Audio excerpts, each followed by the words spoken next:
अमित अमित अमित अमित 2/3 बहुमत का दावा जरूर अभिषेक बनर्जी कर रहे हैं, लेकिन क्या ये चुनौती इस बार जो बीजेपी ने उन्हें दी है राह इतनी ही आसान दिखती है जितने कॉन्फिडेंस के साथ अभिषेक बनर्जी कह रहे थे? देखिए, अभिषेक बनर्जी का साफ साफ ये कहना है कि जिस तरीके से हर एक फेज में बीजेपी जो है वो टीएमसी पर आरोप लगाती रही है कि उनके एजेंट को नहीं बैठने दे रहा है, कि टीएमसी हिंसा करे, ये साफ दर्शाता है कि उनकी कितनी बुरी तरीके से। अभिषेक बनर्जी का कहना है कि बीजेपी के बहुत बुरी तरीके से हार होने वाली है, 2/3 मेजॉरिटी से टीएमसी सत्ता में आने वाली है। और कोविड को लेकर जिस तरीके से ममता बनर्जी लगातार कह रही थी कि सभी फेजों का चुनाव, जो बाकी 3 फेज थे उनका चुनाव एक साथ हो जाना चाहिए, तीसरा आखिरी के 3 फेज हुए, उसके बाद बोले कि आखिरी के 2 फेज एक साथ हो जाना चाहिए, वो भी नहीं हुआ। अब सेकंड लास्ट फेज का हो रहा है, तो जाहिर तौर पे कोविड को लेकर भी उन्होंने केंद्र सरकार पर करारा हमला किया है। और एक बार फिर अभिषेक बनर्जी ने जिस तरीके से वो लगातार अपने चुनावी रैलियों में दावा करते रहे हैं, उसी तरीके से एक बार फिर अभिषेक बनर्जी ने दावा किया है कि टीएमसी की सरकार जो है एक बार फिर से जो है राज्य में वो बनने जा रही है, 2/3 मेजॉरिटी के साथ बनने जा रही है। और ये बनने इसलिए जा रही है क्योंकि जिस तरीके से लगातार बीजेपी आरोप लगा रही है, लगातार बीजेपी के एजेंट बूथों पे नहीं बैठ पा रहे हैं, ये साफ दर्शाता है कि जो राज्य में सरकार बनने वाले हुए एक बार फिर ममता बनर्जी के नेतृत्व में सरकार बनने वाली है, तीसरी बार सरकार बनेगी, 2/3 मेजॉरिटी के साथ सरकार बनेगी। और इससे पहले आपको बताऊं कि जिस तरीके से कोविड को लेकर अभिषेक बंदोपाध्याय ने केंद्र सरकार पर हमला किया है कि कोविड के जिस तरीके से मामले सामने आ रहे हैं, अब कोविड को लेकर खुले तरीके से जब वो रैलियां करते हैं अभिषेक बनर्जी, तो उस रैलियों में भी वो कह चुके हैं, लोगों को कोरोना नियम पालन करने के लिए कहते हैं। और यहाँ पर जैसे ही वोट उन्होंने कास्ट किया, वोट कास्ट करने के बाद कोविड को लेकर उन्होंने केंद्र सरकार पर करारा हमला किया, क्योंकि जिस तरीके से बीते कल भी हमने देखा था ऑक्सीजन सिलेंडर को लेकर सवाल उठाए गए थे सूबे की सरकार की तरफ से, ममता बनर्जी की तरफ से सवाल उठाए गए थे। और ठीक वही बातें कहीं ना कहीं ममता यहाँ पर अभिषेक बनर्जी जो है वो रिपीट करते हुए और ये एक बार दोहराते हुए कि 2/3 मेजॉरिटी से ममता बंदोपाध्याय की सरकार जो है एक बार फिर यानी तीसरी बार जो है राज्य में बन रही है। हालांकि बीजेपी का अपना ही कहना है, बीजेपी का कहना है कि एक फैक्टर और है जिस पर अभिषेक से सवाल पूछा जाना चाहिए था कि पश्चिम बंगाल में पॉजिटिविटी रेट 45% कोविड केसेस में हो गया है, और इसके लिए आपकी रैलियां कितनी जिम्मेदार है, ये सवाल भी उनसे पूछा जाना चाहिए था। मैं सीधे रुक कर लेती हूँ चंद्रमोहन का। चंद्रमोहन, वोटिंग की जरा तस्वीरें एक बार फिर से दिखाइए।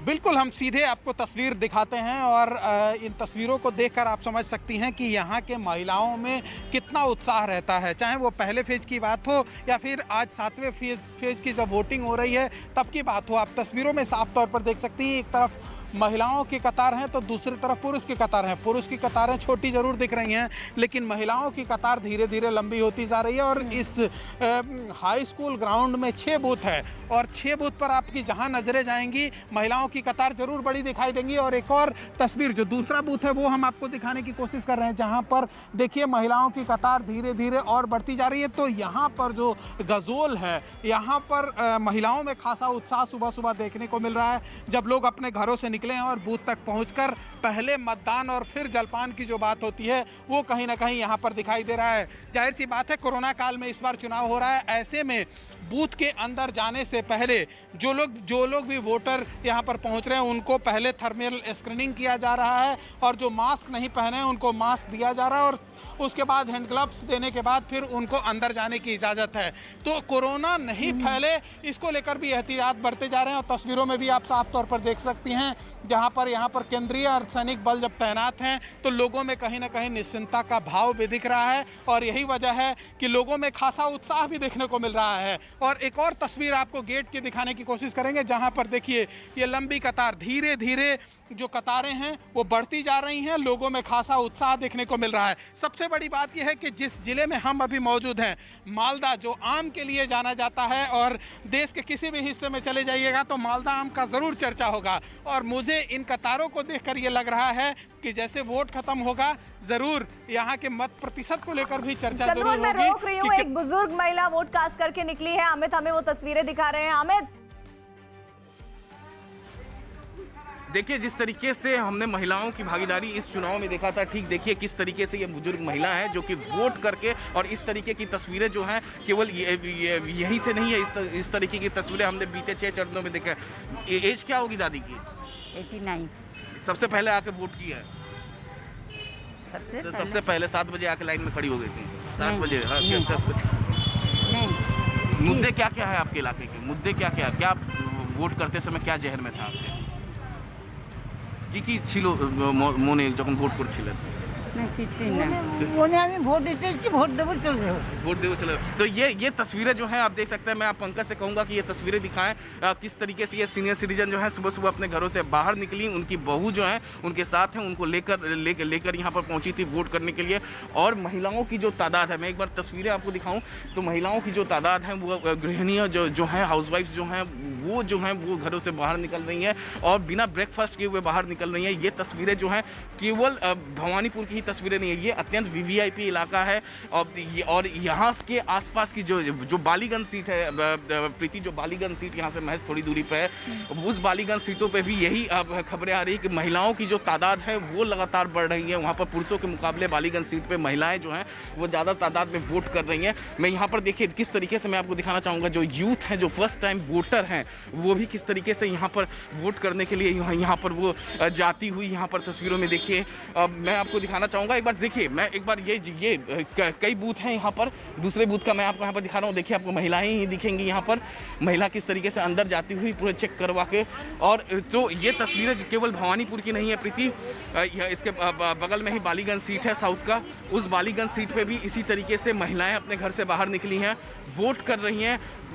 सीनियर सिटीजन जो 80 प्लस वाली है, 60 प्लस वाली नहीं प्रीति, 80 प्लस वाली वो महिलाएं जो हैं वो अपने परिवार के साथ यहाँ पर पहुँची हैं, किसी की बहू है, किसी की बेटी है उनके साथ, और वो वहाँ पर लाइनों में खड़े होकर वोट करके उसके बाद वहाँ पर निकले। तो अंदाज़ा लगा सकते हैं कि जिस तरीके से हमने बीते फेज़ों में देखा, जिस तरीके से छठवें फेज़ में देखा 80% मतदान प्रधानमंत्री ने सुबह अपील की और उसके बाद 80% मतदान हुआ। उसके बाद आज 7वें चरण में प्रधानमंत्री ने अपील की है, कोरोना प्रोटोकॉल का पालन करने के लिए कहा।